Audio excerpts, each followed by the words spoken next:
Your brand new iPhone deserves the best protection, and the iLume 3-Pack Screen Protector Plus 3-Pack Camera Lens Protector has you covered.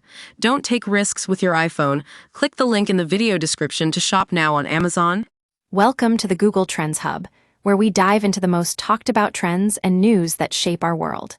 Today, we're discussing a very serious issue that's been making headlines: a $50 million settlement between Google and over 4,000 Black employees who allege racial bias within the company. Imagine walking into a workplace where you feel like you don't quite fit in, where your talents are undervalued, and your opportunities for growth are limited simply because of the color of your skin. This is what many Black employees at Google have experienced, according to April Curley, the plaintiff who brought this class action lawsuit forward. Curley was hired by Google with a very specific mission to grow the company's outreach to historically Black colleges. But despite her efforts, she claimed that management gave her only lower-ranked roles, paid her less, and gave her lower performance ratings than her white colleagues. And when she tried to build a report on the company's alleged racial bias, Google dismissed her after 6 years of service. Now, what's striking about this case is not just the allegations themselves, but the stark contrast between the numbers. In 2021, Black employees made up only 4.4% of Google's workforce and 3% of its leadership.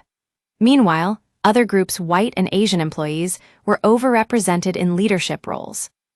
Google has settled for $50 million without ever acknowledging any wrongdoing to these Black employees. But the company claims that they strongly disagree with the allegations, saying they're committed to paying, hiring, and leveling all employees consistently. The implications of this case go far beyond Google itself. They highlight a systemic issue of racial bias in tech companies, where innovation and progress can be stifled by unconscious biases and stereotypes. And they underscore the need for greater accountability and transparency from these companies when it comes to diversity and inclusion.